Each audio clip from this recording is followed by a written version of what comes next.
हुकूमत और अपोजिशन के दरमियान मुज़ाकरात का पहला दौर मुकम्मल, दोनों जानिब से मुज़ाकरात जारी रखने पर इत्तफाक। मुज़ाकराती कमेटी का आइंदा इजलास 2 जनवरी को होगा। आइंदा इजलास में तहरीक इंसाफ अपना चार्टर ऑफ डिमांड देगी।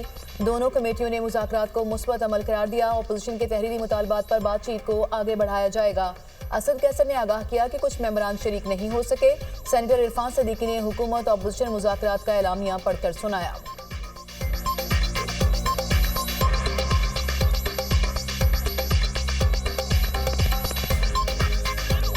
अपोजिशन कमेटी ने अपने इब्तदाई मुतालबात का खाका पेश किया। तय पाया कि अगली मीटिंग में अपोजिशन कमेटी तहरीरी तौर पर अपने मुतालबात और शराइत कार पेश करेगी ताकि उस दस्तावेज़ की रोशनी में बातचीत को आगे बढ़ाया जा सके। बाहमी मुशावरत से तय पाया कि अगला मुज़ाकराती इजलास 2 जनवरी को मुनक़िद होगा। स्पीकर कौमी असम्बली की ज़ेर सदारत हुकूमत और अपोजिशन की कमेटी अरकान का इन कैमरा इजलास। इसाक डार, राना सनाउल्लाह, इरफान सिद्दीकी, अब्दुल अलीम खान, राजा परवेज़ अशरफ, नवीद कमर, खालिद मकबूल सिद्दीकी और फारूक सत्तार की शिरकत। अपोजिशन की जानिब से असद कैसर, हामिद रजा और अल्लामा नासिर अब्बास शरीक हुए। स्पीकर सरदार अयाज सादिक ने हुकूमत और अपोजिशन के दरमियान मुज़ाकरात को नेक शगुन करार दिया। कहा कि आज के इजलास में माहौल बहुत अच्छा था, मुस्बत बातचीत हुई, सियासी बेहतरी आएगी, जमहूरियत भी मजबूत होगी। मुज़ाकरात का अमल जमहूरियत का हुस्न है। हुकूमत और अपोजिशन का मिल बैठना जमहूरियत को मजबूत बनाएगा। अपोजिशन जमहूरियत में मुज़ाकरात ही सियासी मसाइल का वाहिद हल हैं। मेरा काम मुज़ाकरात में सहूलत कारी करना है।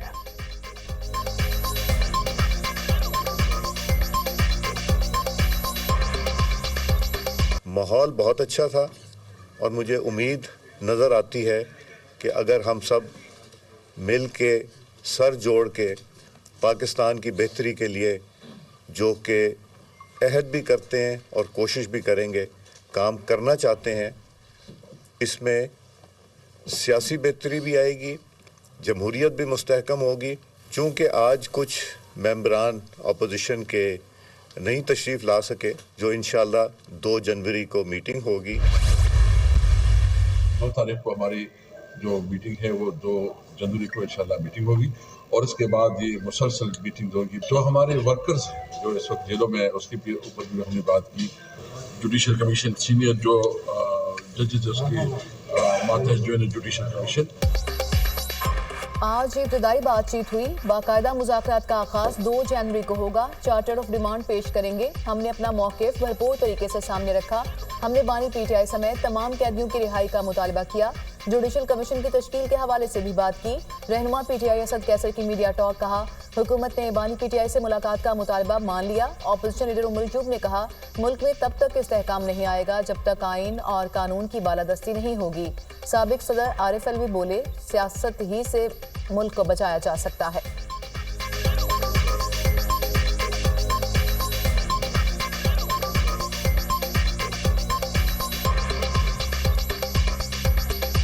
मैं तो हमेशा ये कहता रहा हूँ कि जो हुक्मरानी कर रहे हैं उनसे मुज़ाकरात होने चाहिए और अब आप इसके आगे लगा दीजिए मुज़ाकरात उसके दरमियान होते हैं जो पावर्स हैं।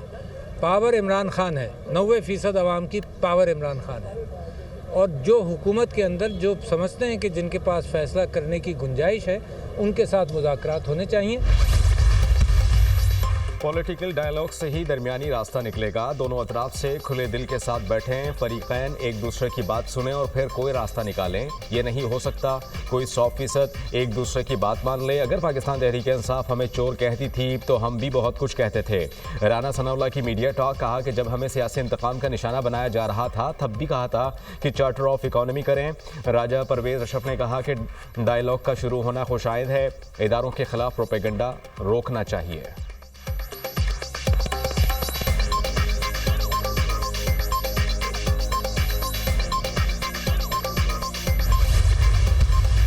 मौसमी तब्दीली आने वाले नस्लों के लिए जितना ख़तरा है उतना हमारे बड़ों के ज़मानों में नहीं था और मैं समझता हूँ कि इस ख़तरा के लिए ना पाकिस्तान तैयार है और ना दुनिया तैयार है।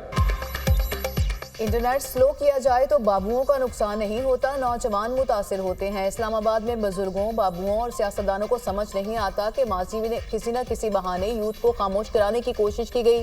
डिजिटल बिल ऑफ राइट्स पर आपका मुतालबा इस्लामाबाद लेकर जाऊंगा। नौजवान मुल्क की ताकत हैं, लोग आपसे डरते हैं। तालीम के फिरोग के बगैर कोई मुआशरा आगे नहीं बढ़ सकता। बिलावल भुट्टो का सिंध यूनिवर्सिटी जाम शोरों के कॉन्वोकेशन से खिताब। लोड शेडिंग ना करने के दावों से बड़ा कोई मजाक नहीं। हम लोड शेडिंग का मुकाबला कर सकते हैं, कम कीमत पर बिजली फ्राहम कर सकते हैं। मौसमियाती तब्दीली मुस्तकबिल में बहुत बड़ा खतरा है। मौसमियाती तब्दीली के लिए हमें जंगी बुनियादों पर तैयारी करना होगी। नया PSDP तैयार करना चाहिए जो आइंदा नस्लों के लिए हो। हमें अपना पानी महफूज करके बिजली पैदा करना होगी। ग्लेशियर पिघलने से खतरनाक सैलाब का सामना करना पड़ सकता है। 26वीं तरमीम में पहली बार अच्छे माहौल को बुनियादी हुकूक के तौर पर शामिल किया गया। चेयरमैन पीपल्स पार्टी ने तालिबा में मेडल्स भी तकसीम किए।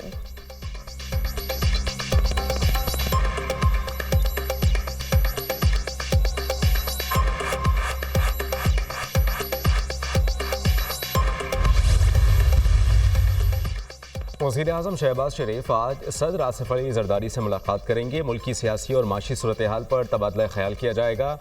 दो बड़ों में अहम बैठक ऐवान सदर में होगी। चेयरमैन सेनेट यूसुफ रज़ा गिलानी भी मुलाकात का हिस्सा होंगे।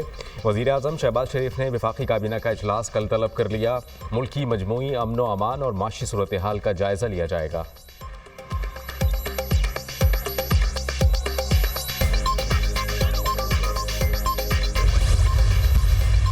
गाली देना, बदतमीज़ी करना, गिरबान पकड़ लेना, बड़े छोटे का लिहाज ना करना, ये हमारे एथिक्स नहीं है।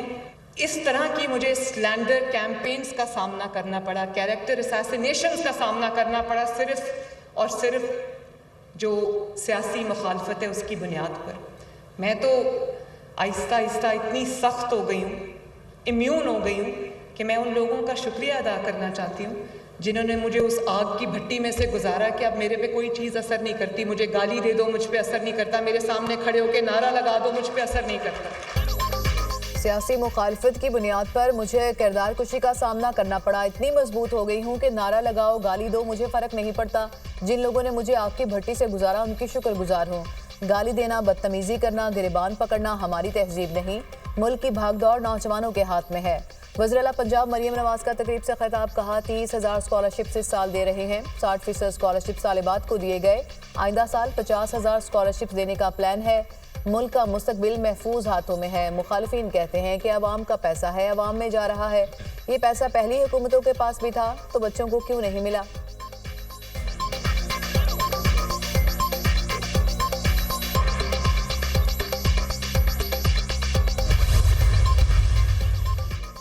नए साल के लिए हुकूमत ने आम तातीलात का ऐलान कर दिया। कौमी, इस्लामी त्यौहारों और अक़लियतों के त्यौहारों समेत दीगर छुट्टियों का नोटिफिकेशन भी जारी। साल 2025 के लिए हुकूमत पाकिस्तान ने 17 छुट्टियों का ऐलान किया। इन छुट्टियों के अलावा 1 जनवरी, 1 मार्च और 1 जुलाई को बैंकों की छुट्टियां भी होंगी।